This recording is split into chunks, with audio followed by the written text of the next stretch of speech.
Hey, how's it going, everybody, and welcome back into the SFS channel. My name is Gavin, and today we're going to be diving into the second part of our rankings here for the wide receiver position, updating them here in, well, you'll be seeing this in the early stages of August now. So I will say that prior to recording this video, having the first part of this episode out, I have not yet made any changes to the top 10 list here for numbers 11 through 20 that we'll be covering today, the next grouping of 10 from that list. I did make some very, very dramatic changes here to a few different players in today's video. So drop down, click that like button before you get started here. Get excited for today's rankings episode. And of course, subscribe to the SFS channel if you're new around here. If you haven't seen any content from us before, my goal is to help you guys win your fantasy football leagues this season. So turn that bell on so you're never late for an episode. Click that subscribe button if you're new around here. We're constantly trying to grow the community. There's a ton of links in the description of today's episode to check out to help you out with your seasons this year. Get a hold of me, get access to some exclusive content, all kinds of great stuff. So go check that stuff out. And without further ado, let's dive into our 11th ranked receiver here. Again, numbers 1 through 10 can be found on my channel in a separate video just because it gets long-winded. That episode was like 35 minutes long.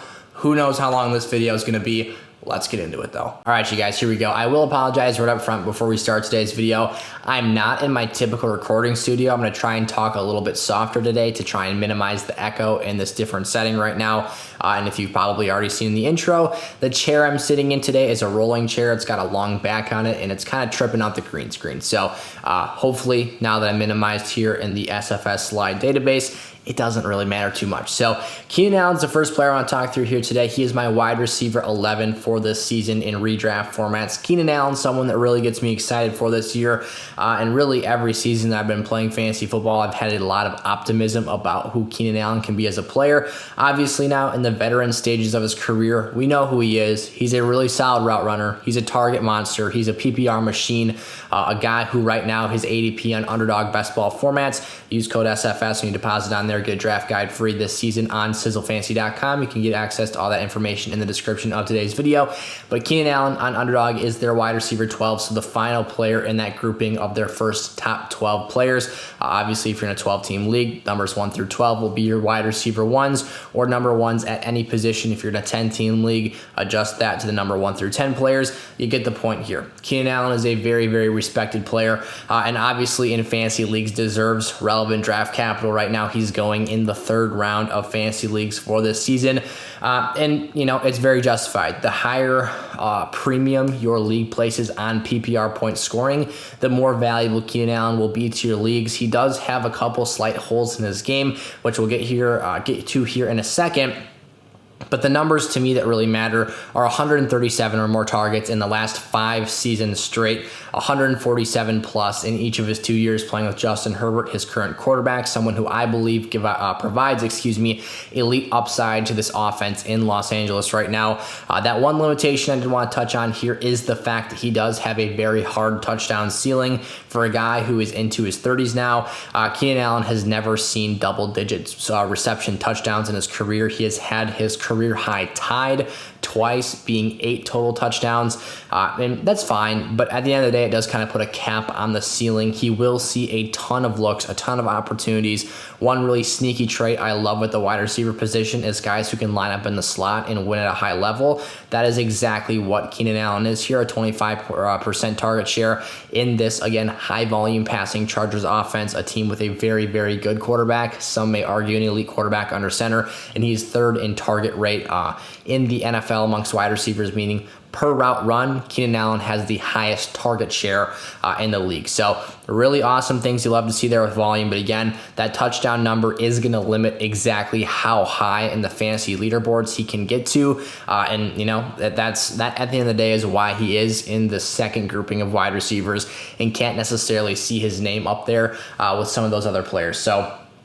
I really like Keenan Allen. He's definitely a safe floor play. Not going to win you too many weeks or even your leagues, but definitely a stable and core player on a lot of rosters. Diontae Johnson has a very similar build here. He's not necessarily a a wide receiver that has the same level of quarterback play as a Keenan Allen. And I will, admit I am much higher on Diontae Johnson than I would say consensus is right now. I've kept him here at my wide receiver 12 spot, despite the fact that his situation is nothing perfect here, but I do really like the player. I love the route running. I love the versatility. This is a guy that can do a lot of damage in short and underneath routes in those situations, and he also showed us, it's been a while, but back in 2019, kind of ironically, because I remember at the time we were talking about how Diontae Johnson is this AB-esque player who is stretching the field vertically, making these electric splash plays downfield, and then Big Ben comes back, and we're like, wow, I can't wait until he's not having Duck Hodges. If you've been playing fantasy since that season, and you remember that name,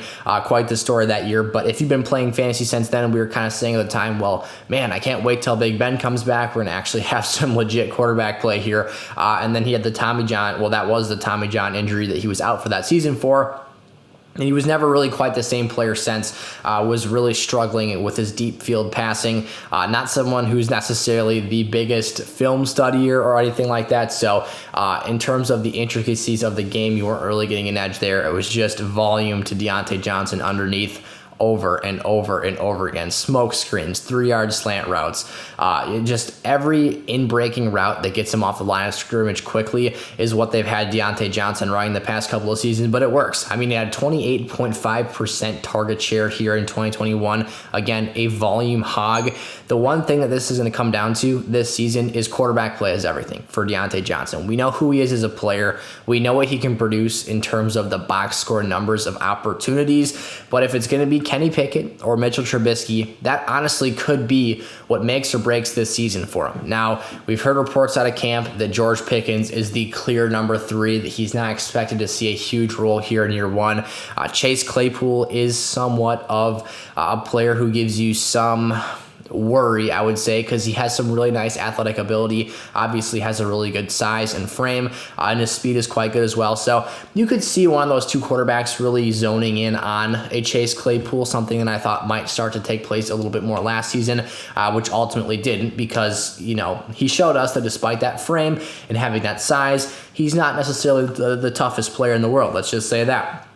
Leaving lots of contests early and not necessarily delivering in some of the biggest spots of the season. So besides the fact here, or besides the point, Diontae Johnson, I'm hoping will still get these numbers. Even if he doesn't, there's a fair argument to be made that Diontae could see some better quarterback play this year, even with Kenny Pickett and Mitchell Trubisky, because again, Big Ben at the end here the last 2 seasons with Diontae Johnson in 20 and 21 has been a disaster. So it's been purely volume, but this is a guy who has all of the volume categories checked off, 169 targets, number 1 in routes run this past season amongst all wide receivers, number 1 in route participation with 98.2% of the plays that he was on the field. He was running a route, or I should say, of the passing plays in the Steelers offense.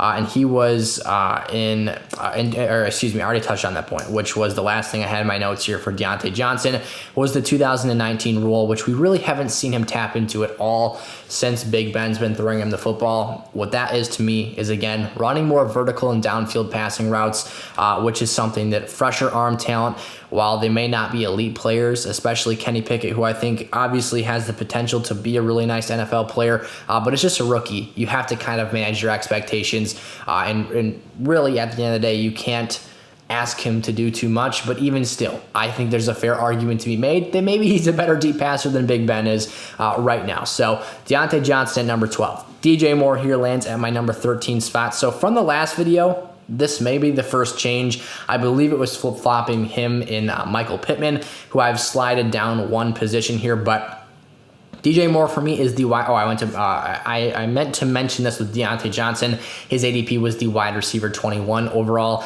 based off of Underdog best ball formats. I think their ADP is the most accurate and best in the fantasy industry. So definitely, put some weight behind those numbers. Those do mean something. So I ranked a guy at my wide receiver 12 that is currently going as the wide receiver 21. That shows you how optimistic I am on Diontae Johnson. He's not always my favorite, draft pick, because there are players that pop up at certain positions in time that I do like better than Diontae, but Diontae is someone who I'm still very, very confident in. So DJ Moore here, he is the wide receiver 15 according to ADP. However, we have yet another wrench thrown in the situation that could potentially find DJ Moore sliding back down my rankings after the Baker Mayfield trade. He moved up slightly. Now, I am 1000% not a Baker Mayfield guy, so I'm not one of these guys that's going to tell you that, hey, DJ Moore is going to be unlocked by Baker Mayfield, or he's going to become, a wide receiver one, a top blank receiver because of Baker Mayfield's presence in this offense. That's not what I'm going to sit here and tell you. What I will tell you is I think it does raise and elevate his floor a little bit if we can get the same Baker Mayfield we saw in his first 3 healthy NFL seasons when he was top 10 in quarterback accuracy rating. So based on what we're hearing at camp, though, that may not be the case. And this is where I kind of talk about this wrench being thrown into the situation here. The wrench, if you were expecting, is not me saying that Baker is on this team. The wrench is that I'm about to say, based on reports we're hearing from camp, which you can't put all of the, chips on the table for because beat reporters just say things to say them. And at the end of the day, I can remember reports of Chris Herndon, for those of you who guys know what that is, being literally like compared to Gronk at training camp for the Jets, and then he hits the season and is the most fantasy irrelevant tight end. And I find myself dropping him to the waivers very, very quickly. So, for those of you who actually got that reference, the point is here is that there's not always the utmost level of merit behind these reports. However, they are happening. And what I will say is that what gives these reports merit is that there is footage and evidence behind them also being published with these headlines of Baker Mayfield really struggling with accuracy, really having bad interceptions. The one he underthrew, I don't know exactly who he was targeting. I tried to pick him out. Couldn't really see the jersey number. Maybe I just have terrible eyesight. I don't know. And I also couldn't see who was covering, but it's kind of irrelevant because guys like Stephon Gilmore are no longer in-house. Who I don't even know if the rookie, what's his name, Joe Horn, is even healthy yet. So anyways, the point being here is that Sam Darnold could very well maintain the starting job. To make a very long story long there, or rather a short story long. I think that with struggles and with the overall poor play that Baker is starting this training camp with, for those of us who kind of just assumed and wrote down on the chalkboard he's going to be the quarterback one for Carolina, that easily could not be the case here. I mean, I think we'll have to play it through all the preseason games. They're going to have to stack up and really compare these two players. But it is not, out of the question that Sam Darnold could be the week 1 starter for this team. Now, you can look at this 2 ways. You can look at it from one perspective that I kind of have personally, but I also kind of have one foot on the other side of the line here. The first foot here is that you got a player who is in his, second season now in the playbook in this offensive system with Matt Rule. So maybe that familiarity and that experience in this offense helps out in, year 2 with DJ Moore. They take a step forward. Or you can kind of play the other side of things here, and that's the fact that, the negative that maybe you get the same erratic, low floor player in Sam Darnold that could absolutely just put up stinkers for DJ Moore week after week after week. So the final thing I want to say about DJ Moore here is that despite having a 28.4% target share last season, he still has yet to break his career high of 4 receiving touchdowns, which has been his total in 3 out of 4 NFL seasons. So just like Keenan Allen, got a bit of a hard cap there. That is one that is definitely breakable, but we'll see what ends up happening this season. I apologize, you guys, for the long-windedness. I will try to keep these takes a bit quicker here and get you moving through the rankings and on to the rest of your day here. Michael Pittman is my number 14 wide receiver for this season. His underdog best ball ADP is the wide receiver 13 overall. And while I do really like the physical intangibles here and the traits of a 6'4", 223-pound wide receiver with great vertical speed, I do see some flaws and some holes that can be poked in some of the analysis of other members of the fantasy community, let's just put it that way, that are insanely high on Michael Pittman. Now, I see what there is to like. I see the ceiling. I see the upside. But the certain things that I don't love are kind of meaninglessly throwing out numbers like a 25.7% target share. When you really put context behind that number, it doesn't tell the whole story. A 25% target share to Keenan Allen in an offense that is very offensively inclined to pass the football, where Justin Herbert is an elite level quarterback that provides you extra value with each one of those passes. Michael Pittman is coming off a year with Carson Wentz, and yes, you can argue that Matt Ryan's a step up. I will actually play in favor of that argument today. However, with how rushing heavy this team was, Jonathan Taylor being first in rushing attempts last year, first in rushing yardage, obviously the fantasy running back one, that's the nature of this football team. When you look at the total targets number, 129, that's not nearly as flattering as 25.7% target share. So we got to, put some more context behind that, be really honest with ourselves here. And again, this is a run-first offense. If not, run first, if that's not what you want to say, which they are definitely a run-first offense, they are a balanced football team. Let's just call them that. At bare minimum, they are not a high-volume passing attack. The next thing behind here is that despite the frame, despite the athletic intangibles that Michael Pittman possesses, Matt Ryan is a very, very poor red zone quarterback. And when you talk about Carson Wentz, who is arguably better in the red zone, you don't really have to be that good in the red zone to be better than Matt Ryan, who was, I believe, 31st. I'll have to pull it up here to double check my stats here. But I believe he was 31st in red zone passing accuracy last season. That is worst amongst starters in the NFL. So when you've already got a running back and Jonathan Taylor, who is number 1 in the NFL with 92 red zone touches, you know for a certain fact he is going to be the number 1 option for this team inside the 20-yard line this year. So I don't expect a huge spike in touchdown production from Michael Pittman this year. I don't expect him to go out here and have these awesome gaudy red zone numbers. Again, despite the fact he's a big guy, he can go up there, win jump balls, all this great stuff. The way he's going to have to make his hay here is efficiency in the deep passing game. Matt Ryan is the second most accurate passing quarterback on deep balls last season based off of deep ball accuracy percentage.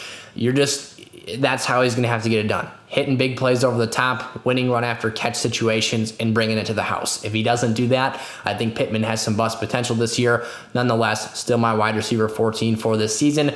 A.J. Brown, another guy who I think has a lot of bust potential. They are at a fairly moderately high, whatever you want to call it. They're at a decent draft position here based off of my rankings. However, the major key and piece of context you have to put behind these rankings is draft price. And obviously, that's not necessarily factored into my rankings here today. But A.J. Brown is someone who I am definitely a bit concerned about for this season. I love the player. I love the talent. I've been a huge fan of A.J. Brown since he came out of Ole Miss with DK Metcalf back in 2019. But man, this Eagles offense is not inclined to produce a wide receiver 1 in fantasy football.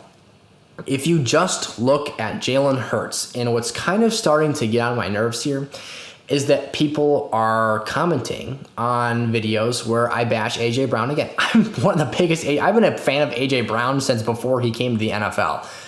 They're like, come on, man, it's a new year. Let it go. Like, what are you doing? You sound like an idiot. I'm like, guys, we know what Jalen Hurts is. We've seen a season and a half, roughly, worth of him starting. He is not a good passer. There is a reason that Jalen Hurts was benched during a national championship run by the Alabama Crimson Tide for a true freshman who came in there and won the chip for the team. He's not a reliable, dependable, or consistent passer. Let's go to the numbers. Let's look at some of the passing analytics for Jalen Hurts, who, mind you, in Tennessee, now there's that same camp of people who will say, well, Ryan Tannehill, this, that, and the other thing. Ryan Tannehill was competent enough to set up deep play-action pass opportunities because they had a Derrick Henry sucking 8 defenders into the box every time they did a play-action fake. All he had to do was loft the football downfield and hope to God that A.J. Brown caught it and then ran a few safeties over and took it to the house. Let's look at Jalen Hurts' passing numbers, who, by the way, I am insanely bullish on as a fantasy quarterback asset. But again, his ability to distribute the ball and deliver fantasy stats for other players is not his strength here. He is a player who was top 5 last season in interceptable passes. Again, risk showing inaccuracy. He was 31st in completion percentage last year, 26th in accuracy rating, and 29th in true passer rating. All of these passing stats put him either in the bottom 2 or the bottom 3 or the bottom 6 of all of those passing categories. So I don't want to hear it. Jalen Hurts is not a good passer. Maybe A.J. Brown has some boom bust weeks as a play action option, but this was the #1 rushing football offense in the NFL last season. They may not repeat, but I'm sure they'll be top 5. They're probably going to pass a few more times per game just because of the fact that you acquired an A.J. Brown. You've got a Devontae Smith, a Dallas Goedert. But this isn't going to be, an aired out offense, a team that wants to be putting the ball in Jalen Hurts' hands in big spots in big games. They want to run it out, play conservative offense, and keep possession of the football for long, sustained drives. That's what this team wants to do here.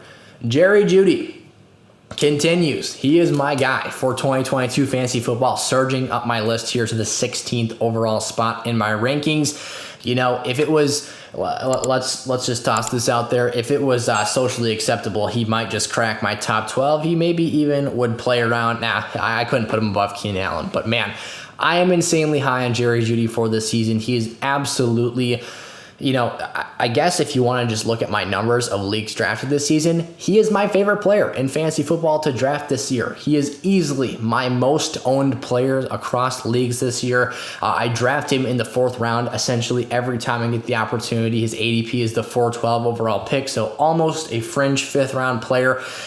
In terms of where he's actually being drafted, it is the wide receiver 23 off the board. But man, for an elite talent, a guy who has the route running traits and skills that Jeudy brings to the table, he has so much to offer. I think that he easily charts into being the high volume passing option in this Broncos offense in terms of who establishes himself as the alpha on this team.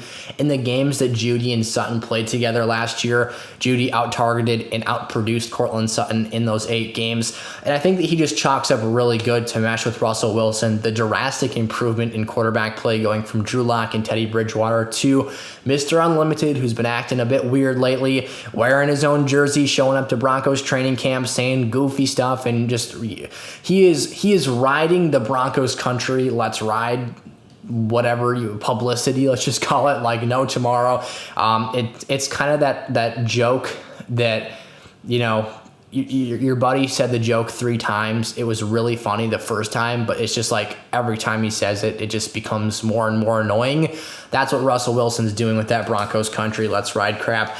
But hey, I'll take him for fantasy football when you tell me that he's going to give that ascension and boost in quarterback play to Jerry Jeudy here. A guy who is very, very dependable in terms of his passing accuracy, 6th in deep ball catchable pass rate last season in a down year, in a year where we had a hurt finger.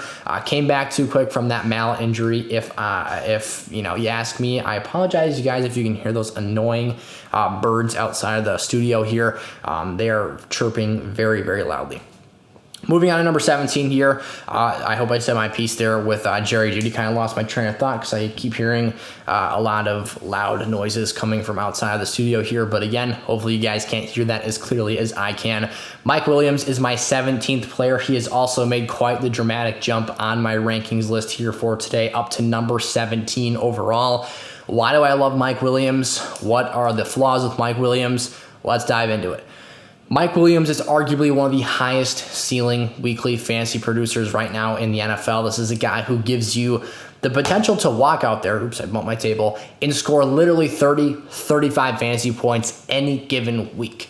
It's that factor we talked about right off the bat today with Keenan Allen. How much can he produce with Justin Herbert in that offense? Mike Williams easily has the better ceiling of these 2 players. A video that I'm going to dive into later on this week, in which if you're watching this rankings video here today, these players have very, very similar ADP right now. And that's ultimately why we will be diving into this today or later on this week. But essentially, I'll be breaking down Mike Williams or Keenan Allen. Which player do you want on your fantasy rosters? Keenan Allen's obviously going to be that safer option. Mike Williams is that guy who is kind of the definition of a boom-bust player, except he's the epitome of it in a good way because he gives you slightly more boom production than he does a bust rate, at least last year. And that's because he's evolving as a player, or at least his usage, I will say, is evolving. He's no longer just kind of the 50-50 go grab it ball guy that Phillip Rivers used sparingly during his final seasons in LA. And now Justin Herbert's really trying to tap into his route tree here, get him some more short and intermediate work. Now, he's not the best short route runner. It's not necessarily a guy you want to be throwing the ball to a high volume of times underneath. but he is someone very, very capable of just winning catches with, the proximity between him and the defender being very minimal. He's great at boxing out. He's great at going up and high pointing the football. And clearly his size gives him very, very good value in the red zone. So, and also, again, we're kind of going deeper than the numbers here with Mike Williams because, again, he is so boom bust. That ceiling is sky high, but the floor is pretty dang ugly. I mean, he can have 1 or 2 catch games for just a handful of yards and basically be a non-factor in a game. But, the point here is that you've got a guy who, in some of the biggest moments of the Chargers season last year, in the biggest individual moments of games, Herbert was throwing him the football when you would traditionally expect him to throw it to Keenan Allen, who on paper is the team's number 1 receiver, especially in terms of just the target share he possesses. But at the end of the day, Mike Williams, he can win you some games, and that's what it counts here. That's what he counts for here as a player that, again, he's going to be a no-show sometimes. He's going to feel like he absolutely killed you in certain spots of contests.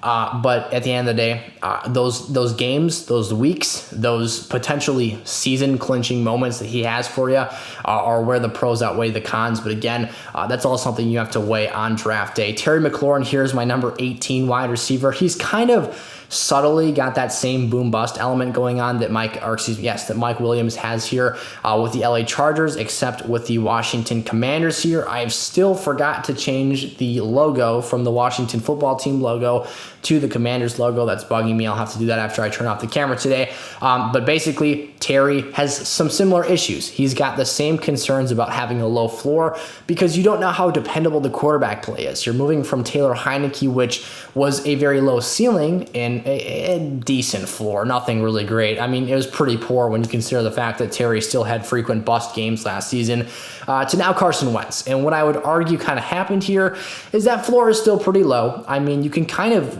draw comparisons with Terry to what we saw from Michael Pittman last year. 2 very different players, of course, but as the lead target option in their individual offenses, now led by Carson Wentz. Terry's the guy who runs the whole route tree, is uber athletic, his straight line speed is elite, and he could potentially chart really well into a deep and vertical threat role with this team. Now, he's, again, clearly the one, so that's not just what he's going to do here.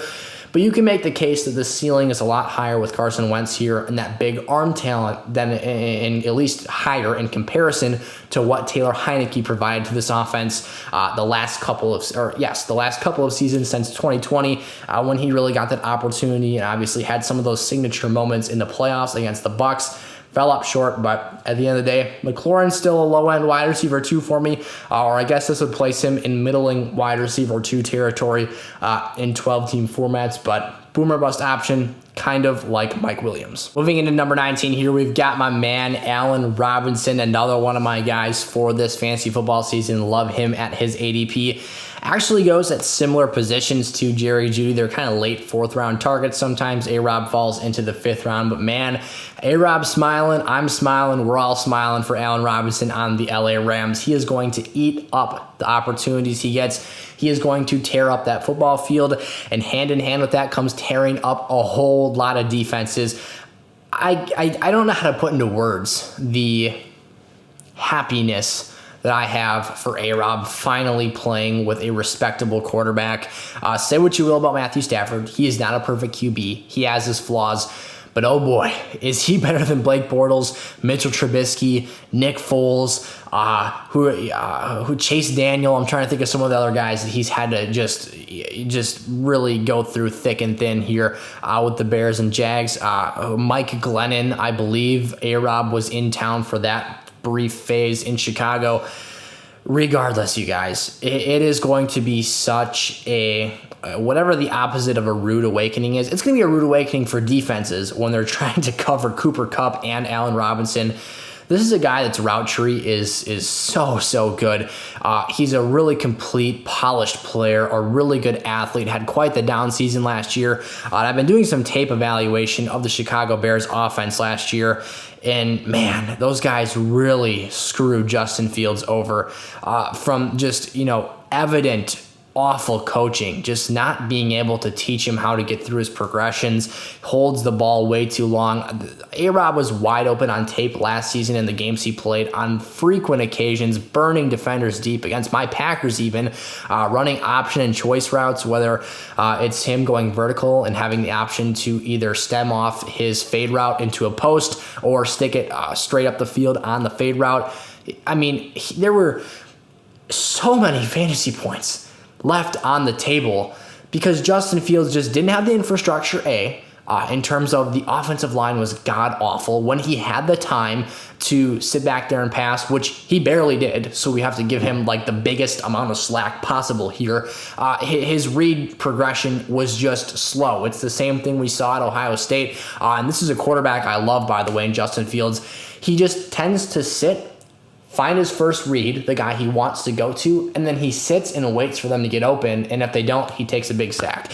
And we kind of saw that with the Bears last season. They didn't coach him out of it, and that coaching staff owes it to him this season.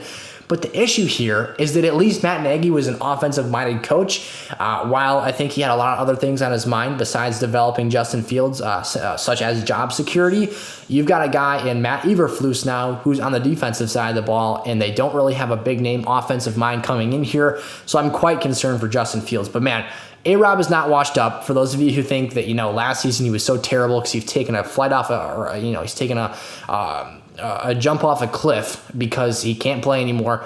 Not the case. He's going to go in there, eat up that second-tier coverage in LA, produce wild fantasy points. This is a guy who could see 120, 130, 135 targets next year as the wide receiver 2 in this offense and totally dominate and at this draft price, giving you potential low-end wide receiver 1 upside. I've got him as my wide receiver 19. I think the floor is incredibly high here. I think he can average 12 and a half, maybe 13 fantasy points per game and get you in a really good situation where if you're drafting A-Rob as your wide receiver 2 or wide receiver 3 in your leagues this year, just in terms of that player's value to your roster, he is clearly in my rankings here a top 19 player.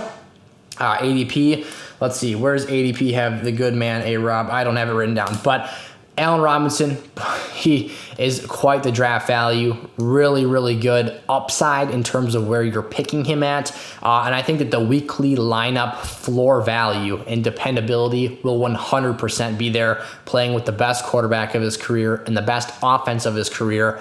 Not much is looking like it's going to be worse for A-Rob this season. And then DK Metcalf, fresh off an extension here, has fallen down to my wide receiver 20 position. Not really much needs to be said here. I saw multiple tweets from credible sources that Geno Smith is currently leading the Seahawks starting quarterback job. And that's a nightmare. That is the worst case scenario, for Drew Lock and all of his inconsistencies and his lack of refinement as a passer. I would rather have the big arm that can hit the football up downfield to DK, give him some opportunities to just win a 50-50 ball, give him a chance to catch that ball in stride and take off running. Anything but Geno Smith. We saw Geno Smith with DK Metcalf in relief of Russell Wilson last year, and it wasn't pretty. DK has clear top 12 upside in terms of his ability to get vertical and win and just be a dominant and physically imposing athlete. I have all the faith in the world in him, but the fantasy situation here this season is terrible. I expect wild inconsistencies, not because of his play style, but because of his play style. This is a player who in the past we've seen put up double-digit scoring weeks off of 4 targets. He's not a high-volume player. This isn't a guy who, I've got time. I can at least ramble and fill in the gaps here. I'll head over to my favorite website to look up player stats, playerprofiler.com. I'll type in DK Metcalf here. and see what his career high in targets has been through his first 3 NFL seasons. But he is no volume hog here. This is a guy who wins with efficiency. He scores a whole lot of touchdowns in the red zone. I believe he had 3 receiving touchdowns in one game against Detroit last season. Sure enough, 129 targets is his career high in back-to-back seasons. And last year, that 129 targets came in one more game played than it did the season prior. So you're talking Michael Pittman territory here with a lot better quarterback play in terms of the opportunity, which I'm referencing Michael Pittman because I was kind of knocking him in terms of his lack of elite upside because of that target volume. And DK Metcalf has the same problem, but he has way worse quarterback play. If Matt Ryan was throwing to DK Metcalf, I might put DK in the top 12, but it's Geno Smith and Drew Lock. So absolute worst case scenario. If you guys enjoyed today's video, again, I apologize for keeping it a little bit long-winded. That's definitely something that we'll not do here the rest of the week. I'll put my running back videos out here, 2 of those through the week as we progress here. I will also be posting a handful of mock drafts this week. I have not recorded them yet, but the goal at least is I would love to get you guys 2 pieces of content a day, let's say 3 out of 5 days from Monday to Friday here. I'm recording this video on Sunday evening, but I would love to get you guys that stuff this week. We're getting into prime drafting territory for the season. If you guys need help in your leagues, sizzlefantasy.com is the place for you guys to be. Link in the description of today's video. We've got a couple different pricing options on there, or you can check out Underdog Fantasy and draft with me this year. Play fantasy leagues with me this season. All you gotta do is deposit $10 when you use promo code SFS to sign up. That's how the Underdog knows that I sent you, and as a thank you, I'd love to give you guys draft guide access for doing so. So go check that stuff out, or you can check out our standard pricing on sizzlefantasy.com. It's access to lineup advice through the whole year, access to my private DMs, all kinds of great stuff, sleepers, busts, must-own players, rankings, both positional and big board for redraft and dynasty, my top 60 rookie profiles for this year. Rookies are league winners. You better believe that. All kinds of stuff loaded into these draft guides. I busted my balls this offseason making those for you guys and had many, many, many nights staying up to 2 and 3 in the morning grinding out that content for you guys. A draft day cheat sheet is in there as well, a printable PDF form. You can write your lineups in there as you draft. All kinds of great stuff. So thank you guys so much for watching. I will see you tomorrow. Peace out.